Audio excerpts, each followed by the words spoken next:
성경에 나타난 영어 표현이 굉장히 좋습니다. 그래서 영어 공부하시는 분들은 영어 성경을 읽는 것도 굉장히 좋은 방법 가운데 하나인데요. 그 영어 표현 가운데 God does not show favoritism이라고 하는 이런 표현이 있습니다. 하나님께서 이 favoritism이라고 하는 favoritism이라고 이렇게 흔히 들리는 이 favoritism이라고 하는 것은 편애라고 하는 단어입니다. 하나님께서 편애를 드러내지 않는다. God does not show favoritism. 하나님께서 편애를 드러내지 않는다. 이것을 로마서 2장 11절에 있는 말씀에 보면 이렇게 번역을 해놨어요. 아주 멋진 표현이죠. 하나님께서는 사람을 외모로 취하지 아니하시니라. 이렇게 표현되어 있습니다. God does not show favoritism. 하나님께서 무엇을 취하지 않는다고요? 외모요. 우리의 외모를 취하지 않으신다. 그래서 구약 성경에 사무엘상에 있는 말씀에 보면 사무엘상 16장 7절에 보면 우리에게 마음에 확 와닿는 더 중요한 말씀 한번 볼까요? 사람은 외모를 보거니와 나 여호와는 중심을 보느니라. 이렇게 표현합니다. The Lord God looks at the heart. 하나님은요, 우리의 중심, 우리의 마음을 본다는 거예요. 그런데 사람들은 outward appearance, 우리 바깥으로 드러나 있는 것을 사람들은 본다는 거예요. 그런데 하나님은 우리의 heart, 마음을 본다는 거죠. 하나님은 우리의 중심을 보십니다. 저는 이 말씀이 참 위로가 돼요. 하나님이 외모를 보지 않으시니 하나님께서 중심을 보시니 얼마나 감사합니까? 우리가 나이가 들면서 외모가 변하기 시작하고 자신 없어지게 됩니다. 외모에 막 자신이 있는 분이 계세요. 나이가 들면서 나는 나 멋져. 나 007에 나오는 제임스 본드 같아. 뭐 이러는 사람인데 아니 우리는 외모가요. 나이가 들면서 조금 더 변하면서 자신이 없어진다고요. 저도 한때 유언비어가 있었습니다. 목사님이 연예인보다 더 잘생겼다. 이런 유언비어가 있었습니다. 유언비어라고요. 근데 요즘은 그런 유언비어조차도 없으니 이거 어떻게 하죠? 우리가 젊었을 때는 자신의 외모를 보면서 너무 잘생겼어. 깜짝깜짝 놀래. 자기가 너무 잘생겼어. 너무 이뻐서. 그런데요, 사실 우리 1살짜리 아이들 있잖아요. 그 아이들도 잘생기고 예쁜 아이들 좋아합니다.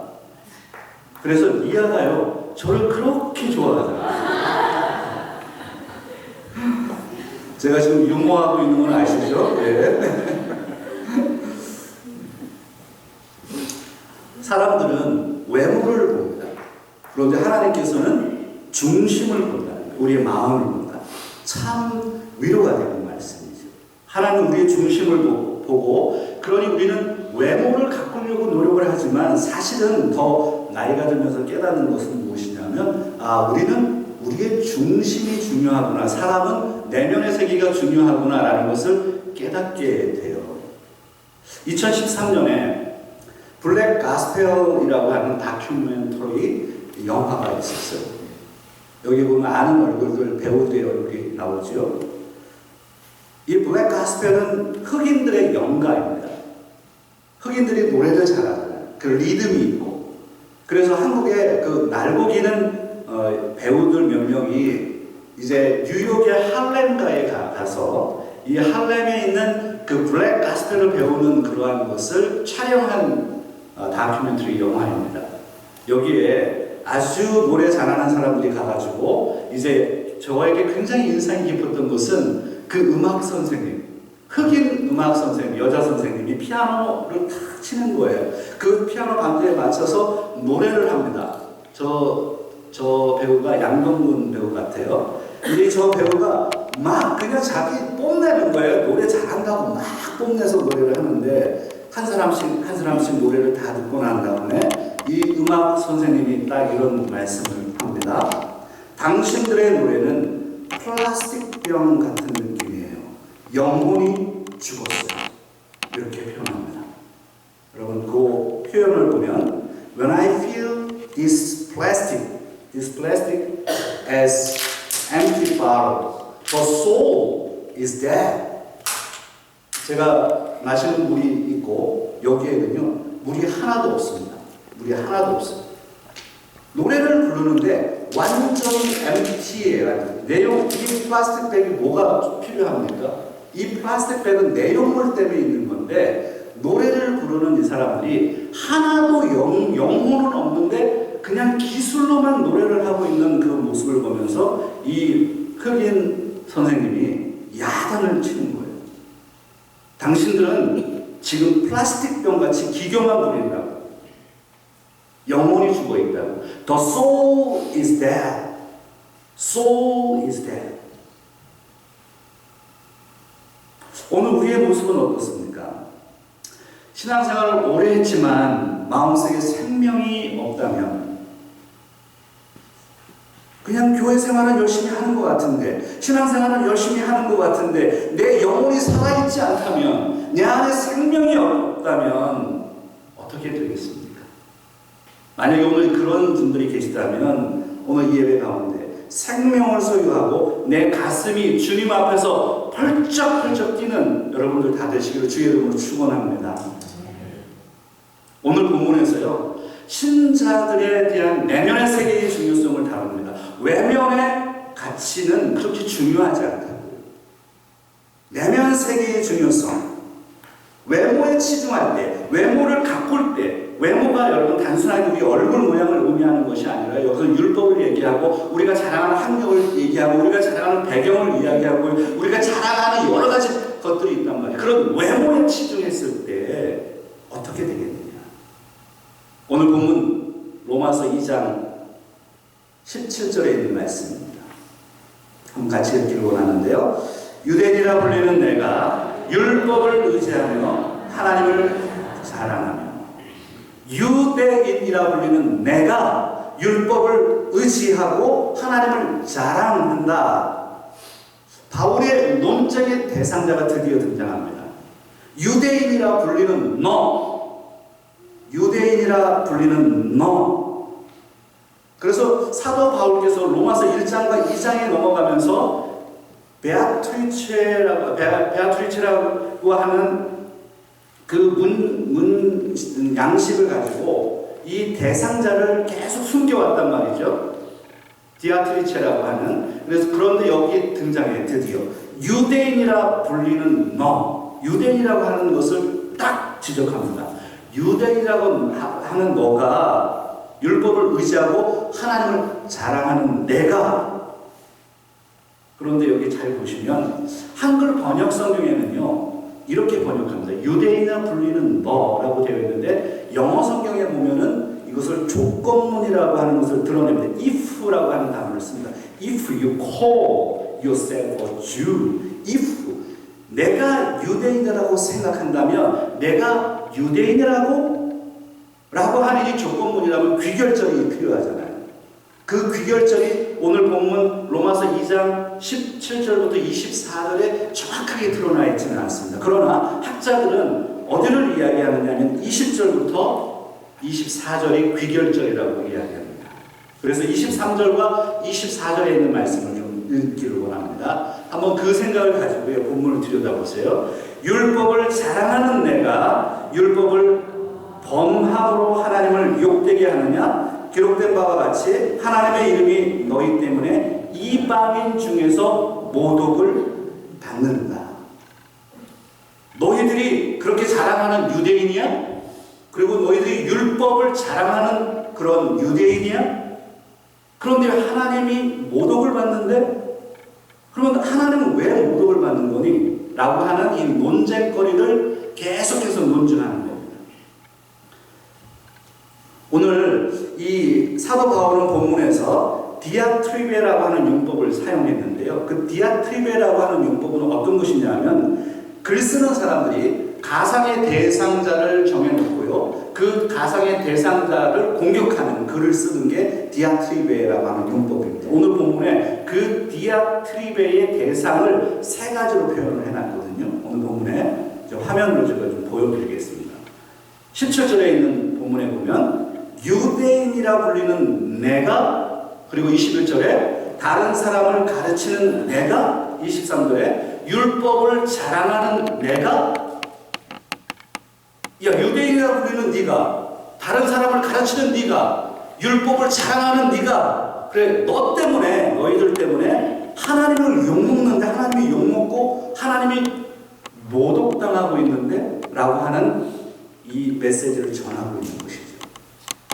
자, 그렇다면 도대체 유대인들은 어떤 특권을 가지고 있었기 때문에 그렇게 자신들의 외모를 자랑함으로 인해서 하나님에게 욕을 먹게 하는 그런 행위를 했을까? 오늘 본문의 17절과 18절에 있는 말씀을 읽고 좀 더 진행하도록 하겠습니다. 같이 읽겠습니다. 유대인이라 불리는 내가 율법을 의지하며 하나님을 자랑하며 율법의 교훈을 받아 하나님의 뜻을 알고 지극히 선한 것을 분간하며, 여기에 보면 화면을 좀 띄워놔주세요. 5가지 축복 일람표가 등장합니다. 5가지 축복 일람표 17절과 18절이에요. 17절과 18절에 유대인들은 이렇게 스스로를 생각한다는 거예요. 나는 유대인이야, 선민이야, 하나님을 선택한 민족이야, 율법을 소유해서 율법을 가지고 있다는 것을 엄청나게 자랑합니다. 그래서 하나님을 자랑합니다. 나는 하나님의 뜻을 안다, 그리고 지극히 선한 것을 분간한다라고 스스로 유대인들은 자신들을 생각한다라는 거예요. 이것이 유대인들이 생각하는 5가지 축복이라고 생각하는 거예요. 나는 유대인이야, 나는 율법을 소유하고 있어, 하나님을 그래서 나는 자랑하면서 살아, 하나님의 뜻을 알고 있어, 선한 것이 무엇인지 나는 분간할 줄 알아, 이렇게 생각하면서 사는 사람들이 유대인이라는 거죠. 5가지 축복 일람표, 그리고 또 말씀드릴게요. 4가지 특권을 가지고 살아가는 사람들. 그것이 오늘 보면 로마서 2장 19절과 20절에 등장합니다. 로마서 2장 19절 20절에 한번 읽겠습니다. 맹인의 길을 인도하는 자요, 어둠에 있는 자의 빛이요, 율법에 있는 지식과 진리의 모본을 가진 자로서 어리석은 자의 교사요, 어린 아이의 선생이라고 스스로 믿으니. 여기 보세요. 스스로 믿는데 유대인들이 스스로 자신들을 믿는다는 거예요. 그렇게 생각한다는 거예요. 19절과 20절에는 유대인들이 가지고 있는 4가지 특권을 설명합니다. 첫 번째는 화면에 띄워주실래요? 4가지 특권이요. 맹인의 길을 우리는 인도한다. 유대인들이 스스로 이렇게 생각하는 거예요. 우리는 율법을 가지고 있으니 우리는 맹인을 인도하는 사람들이고, 어둠에 있는 자의 빛이고, 어리석은 자의 교사며 어린 아이의 선생이라고 스스로 생각한다는 거예요. 이 4가지 특권을 가지고 삽니다. 5가지 축복을 가지고 4가지 특권을 가지고 살면서 오만하고 교만하며 외모를 자랑하면서 살아가고 있는 유대인들, 그 유대인들을 지금 사도 바울이 아주 디테일하게 하나씩 무너뜨리고 있는 것입니다. 그리고 드디어 오늘 본문에 유대인들의 위선을 너무나도 가슴 아프게 폭로해버립니다. 오늘 본문 21절과 22절 같이 한번 읽어볼까요? 그러면 다른 사람을 가르치는 내가 내 자신을 가르치지 아니하느냐? 도둑질하지 말라 선포하는 내가 도둑질하느냐? 간음하지 말라 말하는 내가 간음하느냐? 우상을 가증히 여기는 내가 신전 물건을 도둑질하느냐? 이 엄청난 메시지입니다. 유대인이라고 하는 내가, 다른 사람을 가르치는 내가, 율법을 가지고 있다고 자랑하는 내가, 그러면 너희들은 선생이라고 스스로 얘기하면서, 그러면서 도둑질하지 말라고 말하면서 너는 도둑질하느냐? 간음하지 말라고 가르치면서 너는 간음하느냐? 우상을 섬기지 말라고, 우상 숭배를 하지 말라고 하면서 신전에 들어가서 물건을 훔치는 짓을 하느냐? 엄청난 공격이에요. 그래서 오늘 21절과 22절에 있는 말씀을 보면 사도 바울이 세 가지를 적나라하게 지적합니다. 오늘 그 다음 화면에 보면요, 그 8계명, 유대인들의 위선이 어떤 것이었는지 8계명에 도둑질하지 말라 가르치면서 너는 도둑질하느냐, 무슨 8계명에 나오는 것입니다. 간음하지 말라라고 가르치면서 너는 가서 간음하느냐, 7계명이요. 그리고 1계명과 2계명을 합쳐놓은 겁니다. 우상 숭배하지 말라고 가르치면서 너는 그런 신전에 들어가서 도둑질하느냐? 유대인들 너희들이 그런 존재라는 것을 폭로하는 거죠.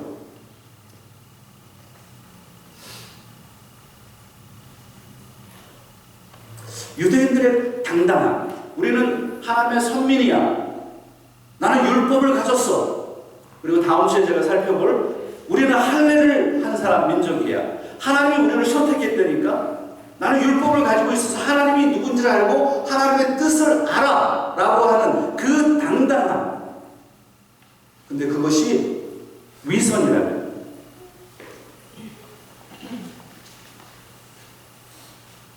그래서 유대인들이 가지고 있는 이 율법을 가지고 있는 그 외모의 당당함은 사실은요, 썩은 사과와 같은 거예요. 사과가 겉은 멀쩡한데요, 딱 잘라보면 속이 썩어 있는 것 같은 거예요. 썩어 있는 사과 여러분 먹겠습니까? 속이 썩어 있는데요. 그래서 사도 바울은 지금 무엇을 설명하고 있느냐면, 율법을 알고만 있고 실천하지 않았던 유대인들은 하나님을 욕되게 하는 바로 존재가 되고 말았다는 것을 지적합니다. 그러면 율법을 가지고만 있으면 뭐합니까? 율법을 알기만 하면 무엇합니까? 율법을 실천하지 않는데요. 말씀을 알고만 있으면 무엇합니까? 말씀을 지키지 않는데요. 우리가 법을 알아서 여기 자동차 타고 나가다가 스탑 사인이 있어요. 스탑 사인에 서야지. 스탑 사인에서 혹시 걸리신 분들 계신가요? 가다가 우리가 살짝 한 1초만 쓰고 막 가기도 하고, 좀 더 서야 되는데 그냥 잠깐 그냥 스쳐 지나가기도 하고, 알죠. 아는데 실천하지 않으면 무슨 의미가 있냐고. 율법에 대해서 알아요. 하나님 말씀을 알아요. 십계명을 알아요. 알면 뭐 하냐고요. 실천하지 않는데. 실천하지 않기 때문에 문제가 생긴다는 것이죠. 그래서 오늘 이 본문의 말씀을 가지고 제가 한 가지 적용점을 좀 나누려고 합니다. 그 말씀은 무엇이냐면요, 말씀대로 순종하는 삶을 살라. 한번 같이 하겠습니다. 말씀대로 순종하는 삶을 살아내자. 그래요. 말씀을 아는 것 중요하지 않아요. 실천하는 게 중요하다. 유대인들이라고 자랑하지만 하나님을 욕되게 하는 그들의 문제점을 사도 바울은 지금 적나라하게 폭로했습니다. 형식적인 그리스도인의 문제점을 드러내고 있는 것이죠. 저는 그래서 오늘 말씀을 이렇게 정리하고 싶거든요. 만약에 오늘 본문을 딱 한 구절로 설명한다면, 설교자들은 이런 거 잘해야 되거든요. 설교자들이 설교를 연구를 많이 하잖아요. 그래서 많은 주석을 보고 오늘 본문이 뭐 한 10구절이라면 이 10구절을 다 연구를 한 다음에 딱 한 구절로 딱 정리를 해야 됩니다. 이것은 이제 설교학에서 배우는 것들인데, 딱 한 구절로 정리를 한다면 저는 이렇게 표현하고 싶어요. 바로 다음 화면이에요. 순종 없는 삶이 하나님을 모독한다. 이게 오늘 본문의 주제입니다. 그럼 같이 한번 따라하면 좋겠어요. 순종 없는 삶이 하나님을 모독한다. 오늘 본문 여러분 24절 굉장히 중요합니다. 24절에 하나님이 모독받는다. 하나님이 욕먹는다. 유대인들은 원래 하나님을 믿는 사람들인데 유대인들 때문에 하나님이 욕먹는다는 거예요. 오늘날 크리스천들 때문에 하나님께서 욕먹으면 어떻게 해요? 하나님이 모독을 당하는 경우가 생기면 어떡합니까? 순종 없는 삶이 하나님을 모독하는 거예요. 그래서 사무엘상에 이런 말씀이 있잖아요. 사무엘상 15장 22절에 있는 말씀을 한번 보면 우리가 잘 아는 말씀입니다. 한번 같이 읽겠습니다. 사무엘이 이르되 여호와께서 번제와 다른 제사를 그의 목소리를 청종하는 것을 좋아하신 같이 좋아하시겠나이까. 순종이 제사보다 낫고 듣는 것이 순양의 기름보다 낫다. 여기서 우리가 딱 아는 말씀이 뭐죠? 순종이 제사보다 낫다. 이 영어 표현도 정말 영어 공부하는 사람들 좋습니다. To obey, to 플러스 동사 원형, 이게 주어가 됩니다. To obey is better than sacrifice. To obey is better than sacrifice. 여러분, 순종이 제사보다 낫다. 제사가 중요해요? 순종이 중요해요? 예배가 중요해요? 순종이 중요해요? 예배도 중요하고 순종도 중요합니다. 그러나 오늘 이 본문에서는 순종을 강조합니다. 순종 없는 하나님께 영광 드리는 게 없다라는 거예요. 순종해야 된다라는 거예요. 하나님을 영화롭게 하는 것은요, 율법을 자랑하는 게 아니라 율법에 순종하는 것입니다. 오늘 우리를 들여다볼 필요가 있습니다. 우리는 얼마나 하나님 말씀에 순종하느냐. 사랑하는 성도 여러분, 얼마나 하나님 앞에 순종하고 계십니까? 중국 목사님 가운데 프란시스 챈이라고 하는 분이 계세요. 프란스 챈 목사님. 중국 미국 분이신데 중국 분이신데요. 이 미국 목사님 가운데 프란스 챈 이 목사님 굉장히 유명한 아시아계 목사님이신데요. 이 목사님이 오래전에 Crazy Love라고 하는 책을 써서 정말 히트 가운데 히트를 쳤죠. 미친 사랑, 하나님의 사랑을 미친 사랑이라고 표현했어요. Crazy Love. 이 프란스 챈 목사님이 이 책에서 여러 가지를 이제 설명하다가 제4장, 챕터 4에 이런 이야기를, 그 챕터의 제목이 무엇이냐면 형식적인 그리스도인이에요. 이 형식적인 그리스도인이라고 하는 이 파트에서 이 프란스 챈 목사님이 이런 이야기를 했습니다. 형식적인 그리스도인은 하나님을 사랑한다고 말하지만 그 사랑이 삶에서 드러나지 않는 사람들입니다. 그들은 교회에 출석하고 11조를 드리고 성경을 읽고 기도하지만 그들의 삶은 세상과 다르지 않습니다. 그들은 여전히 이기적이고 정욕적이고 탐욕스럽습니다. 바로 저와 여러분들의 크리스찬들을 가리켜서 얘기하는 겁니다. 오늘 우리들의 모습이 이 Crazy Love에 나오는 이 프란스 챈 목사님의 이 메시지가 들리지 않습니까? 형식적인 그리스도. 우리는 사랑한다라고 하지만 사랑을 실천하지 않습니다. 밖에 나가서 똑같다라는 거예요. 크리스찬들의 삶이 교회에서는 크리스찬 같은 외형을 갖고 있지만 밖에 나가면 똑같다라는 거예요. 아니 오히려 더 악하고 더 정욕적이고 더 탐욕스럽다라는 거죠.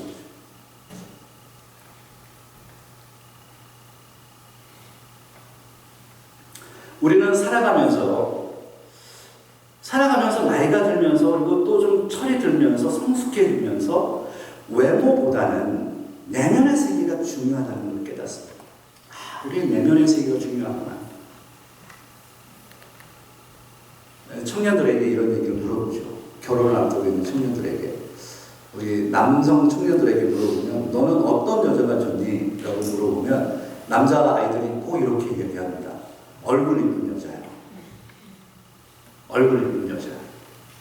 그래서 제 아들한테도 한번 물어봤어요. 그래서 너는 어떤 여자가 좋니? 이쁜 여자예요.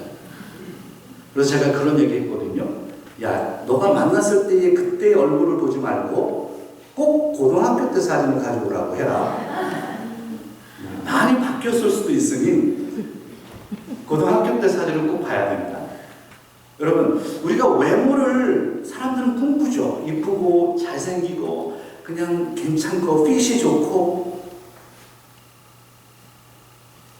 근데 살아가면서 여러분 결혼 생활을 하다 보면 그게 중요하지 않다는 것을 깨닫잖아요. 마음이 중요해. 마음이 중요해. 그분의 성품이 중요해. 하나님도 우리를 바라보실 때 하나님께서요 다윗을 선정할 때 하나님이 다윗을 택할 때 사무엘이 가가지고 그 2세의 7 아들을 다 인터뷰를 합니다. 그런데 사무엘은 제일 큰 마다들이 괜찮아 보였어요. 하나님이 말씀하세요. 야, 너 외모 보지 마. 나는 외모를 보지 않아. 나는 중심을 보는데 왜 너무 외모를 보려고 하니? 그래서 그때 다윗을 찾습니다. 그래서 다윗이 선정이 되는 거예요. 우리는 사실 외형만 보면 안 되는 시대에 삽니다.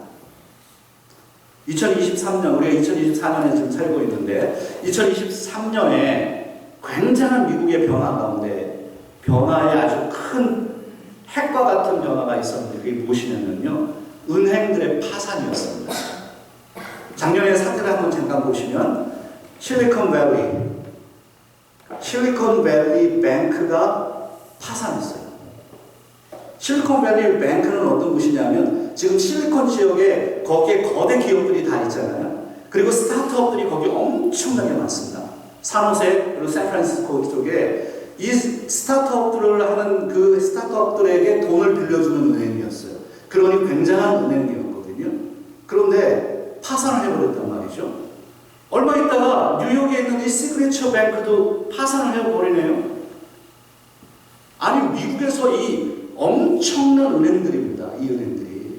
근데 파산을 하니까 어떻게 되느냐면 금융의 위기가 오는 거예요. 금융회사에 우리가 돈을 빌리잖아요. 우리 개인이 빌리든 뭐 기업이 빌리든 금융권에 있어야 되잖아요. 금융회사가 있어야 되잖아요. 근데 금융권에 대한 불신이 생기기 시작하는 거예요. 위험하다고 생각하는 거예요. 그러니까 투자가 또 악화가 되죠.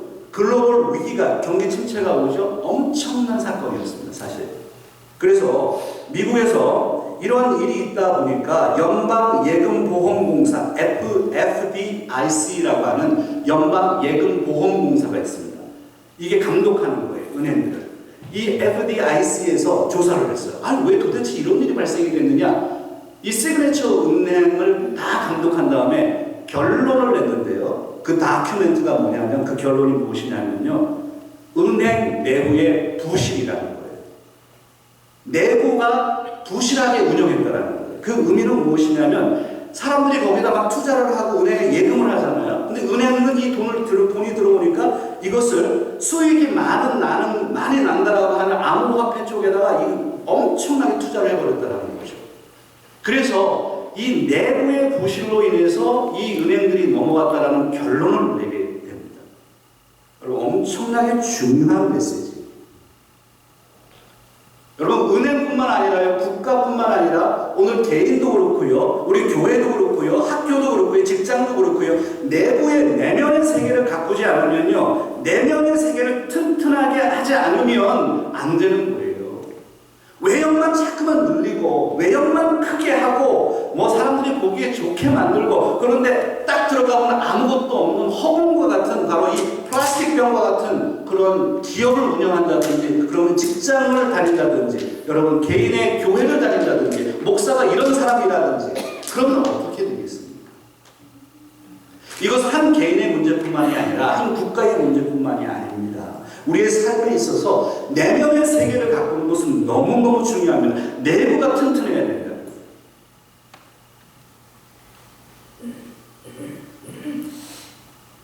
그러면 우리는 이제 설교를 좀 정리하겠습니다. 이 문제, 엄청난 이야기를 지금 하고 있는 거죠. 너희들이 외형이 이렇게 커? 외형이 크는데, 그런데 레이오프를 엄청 시키고 있잖아요, 지금. 산호세에서. 뭐 구글은 15,000명을 레이오프 시키고요. 아마존 메타 할 것 없이 지금 엄청나게 거기에 지금 그쪽의 분위기가 엄청나게 안 좋습니다.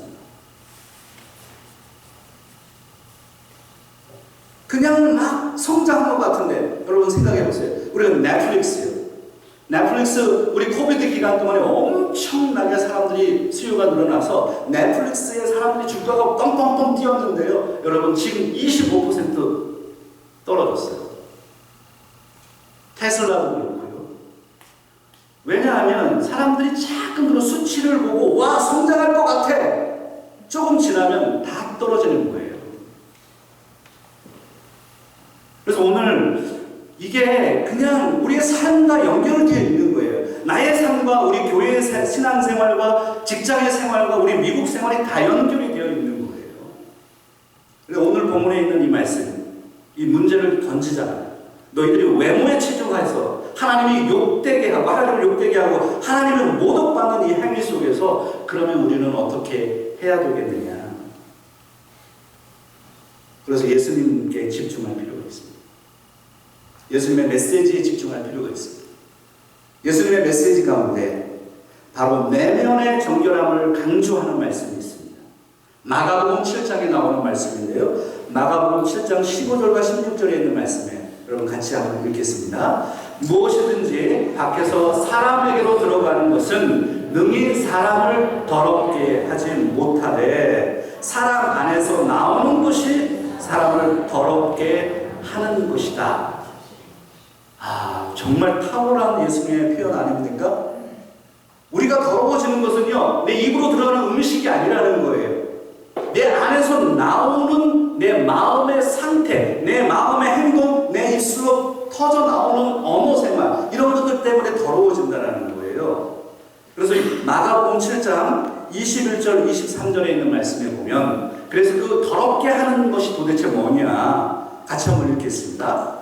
속에서 또 사람의 마음에서 나오는 것은 악한 생각, 곧 음란과 도둑질과 살인과 간음과 탐욕과 악독과 속임과 음탕과 질투와 비방과 교만과 우매함이니 이 모든 악한 것이 다 속에서 나와서 사람을 더럽게 한다는 거예요. 크리스찬들의 삶이 무엇이냐면 내면의 세계를 가꾸는 겁니다. 내면의 세계를 들여다보는 겁니다. 우리가 구원받는 게 외모로 받는 게 아니에요. 내가 신학대학교 나왔어. 그래서 구원받는 게 아니에요. 내가 장로교회를 10년 다녔어. 그래서 받는 게 아니라고. 내 부모가 장로님이야. 그래서 받는 게 아니라고. 구원은 내 속 사람이 예수 그리스도를 인정할 때, 내가 죄인이라는 것을 고백하면서 내 속 사람이 예수 그리스도의 십자가를 붙잡을 때 구원이 우리에게 주어지는 것입니다. 그래서 십자가의 사건은 속 사람의 사건인 겁니다. 오늘 이 자리에 계시는 사랑하는 우리 성도 여러분, 속 사람을 붙잡으십시오. 속 사람을 새롭게 하십시오. 내 내면의 세계를 가꾸세요. 내 내면의 세계를 정결하게 하십시오. 어떻게 해요? 바로 예수 그리스도의 말씀과 성령의 인도하심을 따라가십시오. 외모를 가꾸려고 하지 마세요. 외모가 우리를 구원하지 않습니다. 외모는 사람들이 보는 것입니다. 하나님은 나의 내면의 세계를 보고 내 내면의 진정성을 보고 내 내면의 정결함을 보십니다. 한 주간의 삶 속에서 여러분 직장생활에서 얼마나 힘드셨어요? 주부로서 얼마나 힘드셨습니까? 울고 싶고 정말 이 이민생활, 지긋지긋한 이 이민생활 속에서도 우리는 어떻게 살아가야 할까요? 여러분 하나님이 우리를 지켜주고 계시고 우리를 보고 계시고 나를 조금씩 만들어 가시는 거예요. 매주 예배 시간에 여러분들이 조금씩 내면이 가꾸어지고 있다는 것을 여러분 보시기 바랍니다. 하나님 여러분을 가꾸고 계시고요. 하나님 붙잡고 계세요. 실망하지 마시고 낙담하지 마시고 다시 우리는 새롭게 내일부터 직장생활과 주부생활과 이민생활을 시작할 겁니다. 능력 있게 하나님을 바라보며 내 내면의 세계를 채우는데 여러분 열중하셔야 합니다. 하나님이 여러분을 사랑하시기 때문에 여러분이 그렇게 될 것입니다. 기도하겠습니다.